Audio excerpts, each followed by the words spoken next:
हमरा ठेठी उतना अच्छा ना आवे छे।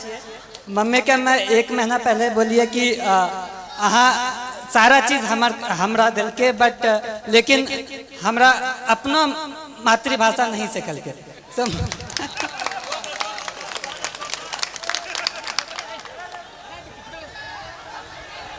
आप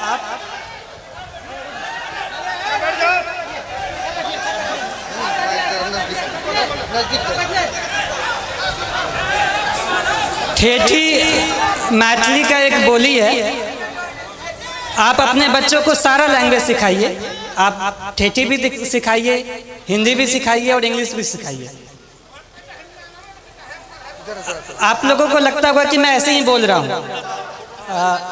लेकिन मैंने जब अपनी ट्रेनिंग एकेडमी में सबसे पहले गया तो वहाँ पे सारे यूपीएससी क्रैक किए हुए बंदे थे, सारे वहाँ पे जो भी थे सब रैंकर थे, टॉपर्स थे। तो सारे लोगों ने पूछा कि शुभम तुम हिंदी क्यों बोलते हो, तुम्हारा मातृभाषा क्या है? तो हम बोले कि मातृभाषा ठेठी है, वो कभी सीखे ही नहीं। वहाँ पे सारे लोग बोले कि उनकी तो हिंदी तो दूसरी भाषा है। सारे लोगों का कुछ ना कुछ उनका खुद का भाषा होता है और वो उस पर गर्व करते हैं। तो मेरा ये कहना है कि आप अपने कल्चर को, अपने संस्कृति पे गर्व होना चाहिए। जहाँ भी मैं गया वहाँ पे शुरुआत में लोग बोलेंगे कि एक बिहारी है, लेकिन धीरे धीरे उनको यकीन हो गया कि बिहारी क्या कर सकता है।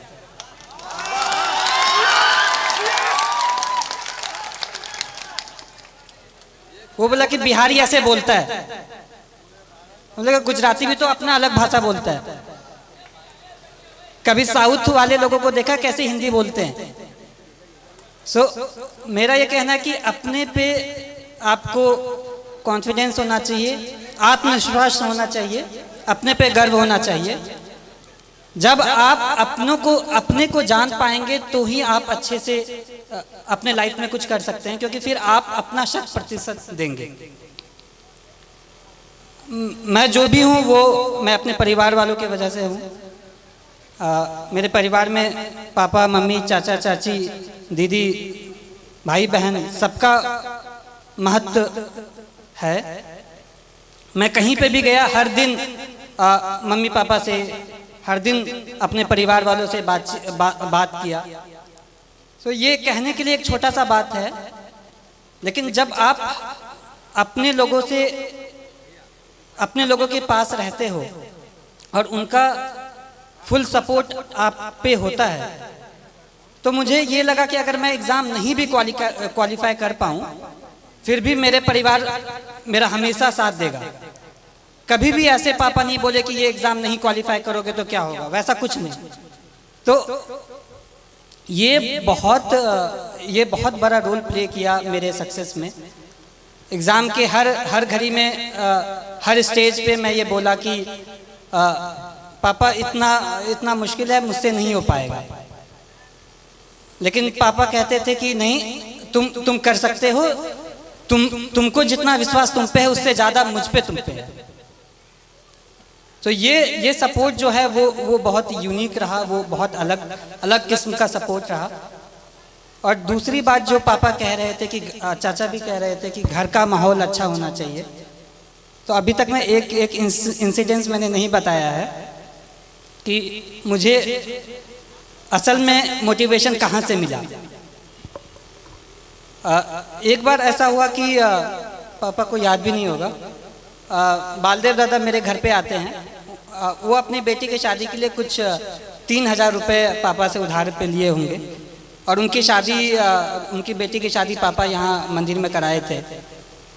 तो पापा ने ये नहीं कहा कि 3000 रुपये मैं दे रहा हूँ, वो कहा कि नहीं, आपको वापस करना है। फिर वो मेहनत किए और फिर वो 3000 वापस जब दे रहे थे तो मैं भी देख रहा था। पापा ने सारा नोट काउंट किया 500 के नोट से, फिर एंड में 3000 रुपये दादा को दे दिया कि ये आपकी मेहनत की कमाई है, ये अपने साथ रखें। ये मैं कहना चाहता हूँ कि इससे ये क्या हुआ कि वो सामने वाला मेहनत किया, वो कमाई, वो फ्री का पैसा नहीं समझा। इसी तरह मैं भी चाहता हूँ, मेरी ये कामना है कि मैं भी लोगों के लिए काम करूँ। एक बार रिजल्ट आ जाना बड़ी बात होती है, लेकिन उससे बड़ी बात है कि लोगों के आशाओं पे खड़ा होना।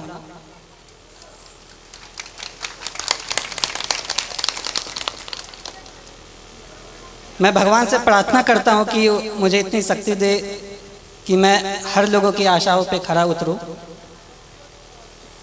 इसके अलावा आप जो भी रहें, लेकिन सबसे पहले आप आदमी अच्छा बने।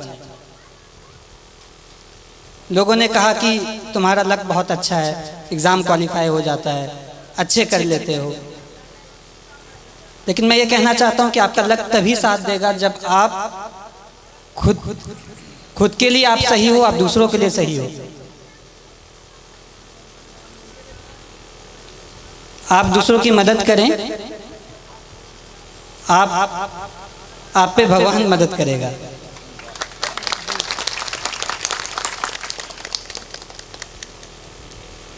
छात्रों के लिए मैं ये कहना चाहता हूँ कि जैसे बचपन में मुझे लोग कुछ कहते थे कि बहुत जिद्दी है, मैं अब कहता हूँ कि जिद्दी है तो ठीक है, मैं ये करूँगा, मैं करके दिखाऊंगा। ये जिद भी बहुत अच्छी चीज़ है।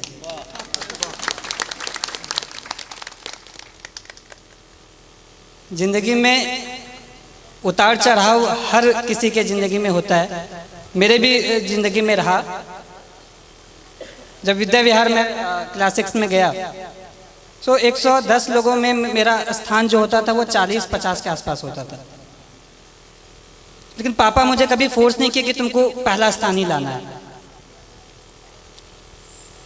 क्लास 6 में ऐसे ही रहा, 7 में भी क्लास 40 के आसपास ही रैंक रहता था। क्लास 8 में किसी ने मुझे कह दिया कि शुभम बहुत लकी है, 40 के आसपास रैंक आता है, सेक्शन ए में चले जाते हो। विद्याविहार में ये रूल था कि टॉप 40 वाले को सेक्शन ए में रखते थे। तो फिर मैं ये सोचा, मैंने प्रण लिया कि मैं ये करके दिखाऊंगा कि ये बस लक नहीं है, मैं मेहनत करूंगा। छात्रों को ये कहना चाहता हूँ कि जब आप प्रण लेते हैं, आपके पास एक प्रॉपर प्लान होता है, आप उसको इम्प्लीमेंट करिए और धीरे धीरे आप खुद का एक बेहतर सेल्फ बन के निकले। आपको ये हमेशा लगना चाहिए कि आज का जो मैं हूँ वो कल का जो मैं बनूंगा वो आज के मैं से बेहतर बनूंगा।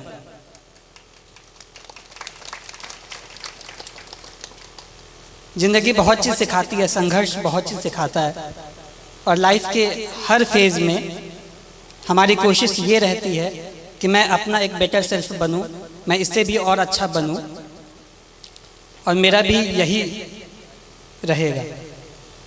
लास्ट में मैं एक पंक्ति बोलूँगा कि कर्मण्ये वधिकरस्ते माँ फलेषु कदाचन, अर्थात आप कर्म करिए, फल की चिंता ना करें, फल तो कभी ना कभी आ ही जाएगा। धन्यवाद। शुभम कुमार को बहुत बहुत धन्यवाद और को उसके जीवन की शुभकामना के लिए धन्यवाद कहना चाहता हूँ कि आप लोग इतनी की तादाद में यहाँ आए, मुझे बहुत अच्छा लगा, एंड इतने सारे लोग इतनी अच्छी बातें कही।